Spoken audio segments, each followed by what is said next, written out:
اما بعد فاعوذ باللہ من الشیطان الرجیم بسم اللہ الرحمن الرحیم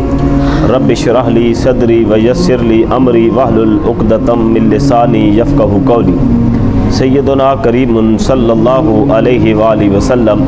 سیدنا کریم صلی اللہ علیہ وآلہ وسلم۔ برادران اسلام، میں آج آپ حضرات کے سامنے حاضر ہوں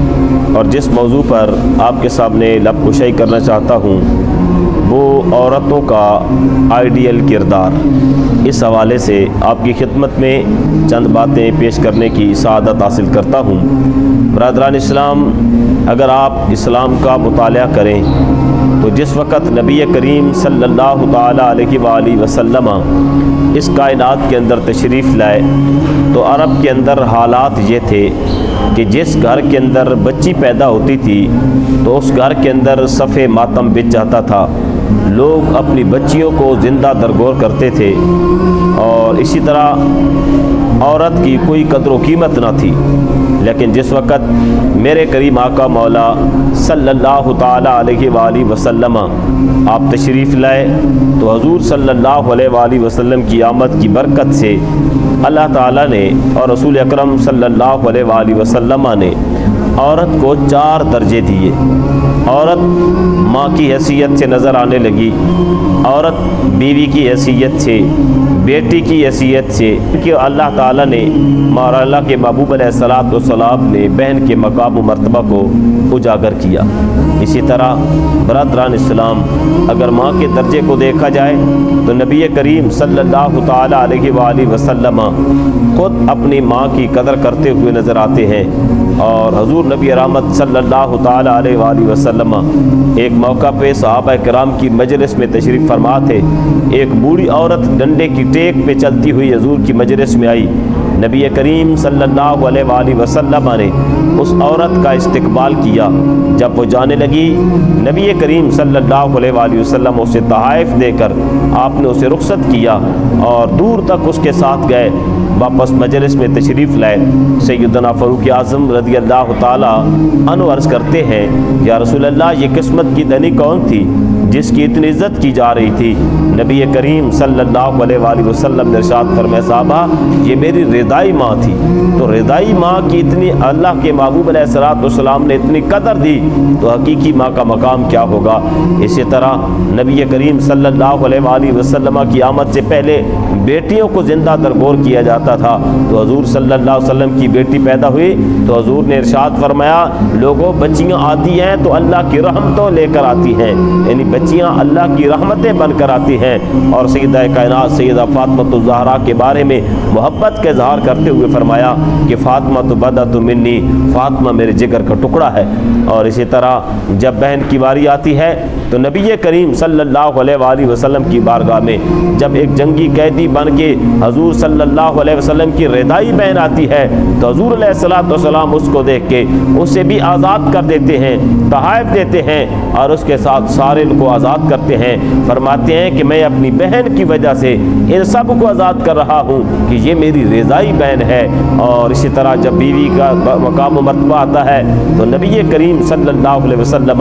بیویوں کو بھی بڑا مقام دیتے ہیں۔ حضرت عائشہ حضور ارشاد فرماتے ہیں کہ سب سے اچھی اخلاق والا وہ ہے جس کا اخلاق اپنے گھر والوں سے سب سے زیادہ اچھا ہے۔ تو حضور صلی اللہ علیہ وآلہ وسلم نے عورت کو بڑا مقام دیا۔ برادران اسلام، آج جس دور سے ہم گزر رہے ہیں اس دور کی عورتوں کو بھی چاہیے کہ آئیں اپنے مقام و مرتبے کو سمجھیں۔ اسلام نے انہیں ماں کا مقام دیا، اسلام نے انہیں بیٹی کا مقام دیا، اسلام نے بیوی کا مقام دیا، اسلام نے بہن کا مقام دیا۔ تو آؤ، اگر بیوی اچھی بننا چاہتی ہو تو نبی کریم صلی اللہ علیہ وسلم کی بیوی حضرت سیدہ خدیجہ الکبریٰ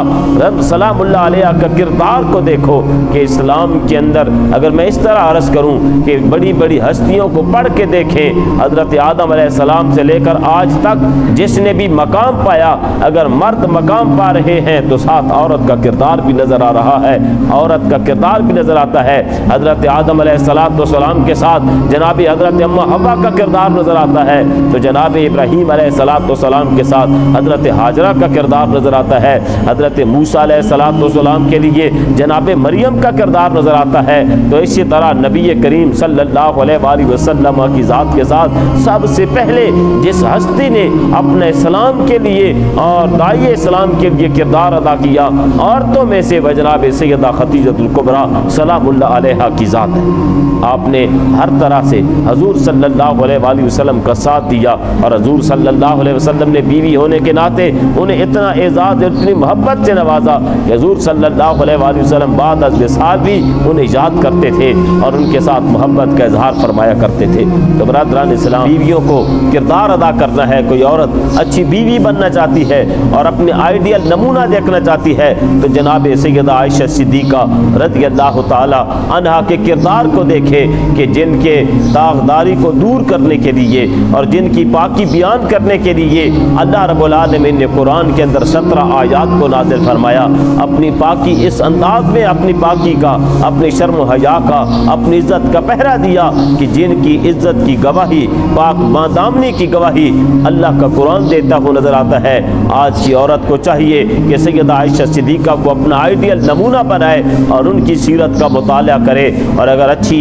بیٹی بننا چاہتی ہیں تو جناب سیدہ فاطمہ الزہرا سلام اللہ علیہا کے کردار کو دیکھیں، انہیں اپنا آئیڈیل بنائیں۔ مجھے یوں نظر آتا ہے نبی کریم صلی اللہ علیہ وآلہ وسلم کی بارگاہ میں جناب مولا کائنات شیر خدا علی المرتضیٰ حاضر ہوئے، سیدہ کائنات حاضر ہوئیں، اور آپ کے گھر کا کام کاج کے لیے ایک عورت خادمہ کی ضرورت تھی۔ حضرت سیدہ کائنات اپنی زبان بھی خاموش ہے، آنکھیں بھی جھک ہوئی ہیں، کائنات کی بیٹیوں کو پیغام دیا کہ باپ کی خدمت میں جانا ہے، حیا کا پیکر بن کے جانا ہے، ادب کا نمونہ بن کے جانا ہے، وہاں تمہاری زبان سے بھی کوئی بات بلند نہ ہو، تمہاری آنکھیں بھی جھکی ہوئی ہو۔ تو ایک بیٹی کو اگر اپنے باپ کی خدمت میں جانے کے لیے کسی کردار کی ضرورت نظر آتی ہے تو وہ دیکھے سیدہ فاطمہ الزہرا سلام اللہ علیہا کا کردار ہے کہ جناب محمد عربی صلی اللہ علیہ وآلہ وسلم کی بارگاہ میں کس انداز میں حاضر ہو رہی ہیں۔ برادران اسلام، اسی طرح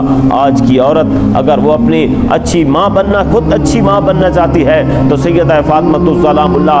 الزہرا سلام اللہ علیہا کو دیکھے کہ کس طرح انہوں نے حسن حسین کی تربیت کی، جناب امام حسین کو بھی شاہکار بنایا اور حضرت امام حسن کو بھی شاہکار بنایا۔ حضرت امام حسن، حضرت امام حسین علیہ السلام کا اگر مقام ہے تو ان کے پیچھے سیدہ فاطمہ الزہرا سلام اللہ علیہا کی کردار اور تربیت کی جھلک نظر آتی ہے۔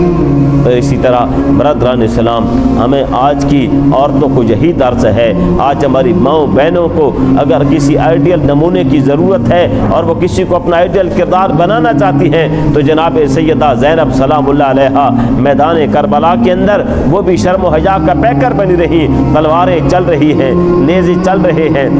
تیر چل رہے ہیں اور خیموں کو آگ تک لگا دی گئی، لیکن سیدہ زینب سلام اللہ علیہا نے محمد مصطفیٰ کے دین پہ، شریعت پہ اور اپنی پردہ داری پہ داغ نہیں لگنے دیا۔ اگر مصر کے جناب اگر شام کے بازار کے اندر اونٹوں کے اوپر جنگی قیدی بن کے جا رہی ہیں تو تب بھی اپنے پردے کے اندر جا رہی ہیں اور کائنات کی بیویوں کو پیغام دے کے جا رہی ہیں کہ اگر تم اپنا مقام و مرتبہ چاہتی ہو تو شریعت مصطفیٰ کے اوپر کتنا کڑا وقت آ جائے اس کے اندر سے بھی گزرو، لیکن اپنے پردے کے اندر فرق نہیں آنے دے۔ برادران اسلام، اگر عورت کو مختلف انداز میں میں نے عرض کیا کہ ہر بڑے آدمی کے پیچھے، بڑی شخصیت کے پیچھے اگر ساتھ مرد کا کردار ہے تو عورت کا کردار بھی نظر آتا ہے۔ آج ہم حضور غوث اعظم حضرت شیخ عبد القادر جیلانی قدس سرہ العزیز کی عقیدت و محبت کا دم بھرتے ہیں تو اگر آپ کی زندگی کو پڑھ کے دیکھا جائے تو آپ کے پیچھے بھی آپ کی ماں کا کردار نظر آتا ہے۔ آپ کی ماں، آپ سنتے رہتے ہیں اتنی پاکیزہ صفت انسان